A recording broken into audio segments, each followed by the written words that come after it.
This next question was sent in to CornyDriveThru@gmail.com from Mets Giants J. Dear Jim, as a longtime fan who misses old wrestling before all the stupid gimmicks, nowadays, that's 3 words there, nowadays, a terrible one from the 90s recently popped into my head. Do you remember the Oddities? What a terrible group and gimmick.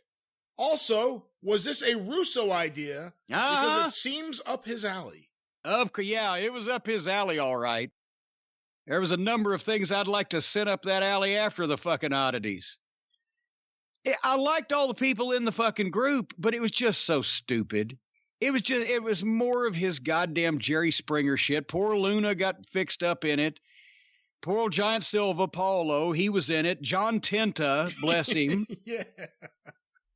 And then that's when he actually, and of course, because dipshits from New York, Howard Stern is his god. He fancied himself Howard Stern for a while. Shit stain. Remember when he went to WCW and he wouldn't have anybody around like me and Bruce and JR and Vince that would just verbally eviscerate him, at least behind the scenes, and make him feel like a piece of shit for dressing like a goof. He grew his hair out and he's trying to wear the coats and look like Howard Stern. Remember that?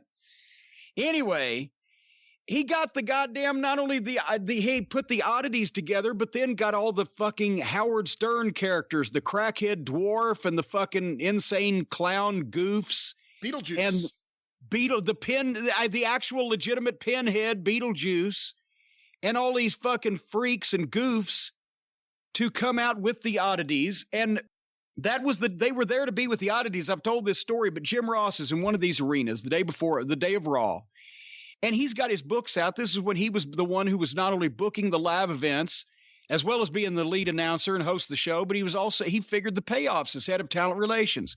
He's trying to figure out the fucking payoffs in one of these locker rooms, and across the hall are the goddamn Stern goofs with the insane clown posse and the fucking pinhead and the crackhead dwarf who had either Tourette's or had damaged his brain from drug use. So he would just every once in a while go, whoop, whoop, whoop, like that and jerk his head around and everything and make these noises. And I'm going back and forth down the hall from the interview room to wherever, producifying things. And every time I go, I'm looking on the left and there's this smell. They're burning something in this fucking locker room. It wasn't weed. I don't know what the fuck it was. And they're goddamn obviously just the scum of the earth. The whole fucking bunch of them. And they're making all these noises and fucking just a joke. And on the right-hand side is JR with his pen and his fucking book, and he's trying to figure out the payoffs. And from this room's coming, whoop, whoop, whoop, whoop, that, and all the fuck, all that shit, and the insane clown posse. And finally, I'm coming back from the interview room down the other way, and I got there right when JR jumped up and slammed the fucking door. I'm surprised it didn't come off the fucking hinges. Like, goddamn, can't even have any fucking air in this place without hearing the goddamn Tourette syndrome-ridden pinhead or the crackheads from the Howard Stern show that goddamn Russo has foisted off on us. What was this question about? The Oddities. The Oddities. I loved all those individuals, but he just made it a joke group where it was just, and there was nothing meant to be taken seriously. And they never, here you've got a 7'5" giant that weighs 400 and something pounds. You've got John Tenta, who's big as a fucking house. Who else was in it? I can't remember. Luna was the best worker of the bunch of them.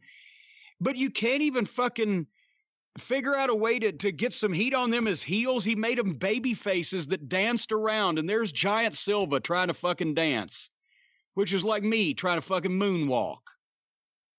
It made the whole, it did nothing to draw any money. It made the whole show look like fucking idiocy. And it was also, he could hang out with people from the Howard Stern show. One thing I remember about the Oddities, of course, John Tenta's character was Golga.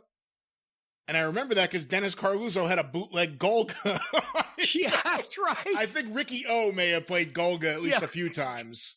He was a generic brand version of Golga. All you needed was a mask and a Cartman doll and you were Golga. Yeah, the people in Wildwood, New Jersey didn't even get the real Golga. A couple more. Yeah, John Tenta, an actual fucking a rare gaijin who became a decorated sumo, a fucking main event fucking pro wrestler for years, and he's out there hugging a Cartman doll and dancing around with pinheads and fucking crack addicts. And a decorated amateur wrestler. You know, that's one of the interesting things. Going back and watching Mid-South Wrestling each week with Mike Mills for the Mid-South Wrestling Television Review podcast, Watts is talking about John Tenta on commentary when he was in school. Like, oh, the John Tenta heavyweight, he's amazing. You know, just, that's probably the first ever mention of John Tenta on a professional wrestling show, years before he actually debuted. I guarantee you Watts wouldn't have been talking about him if it was Golga.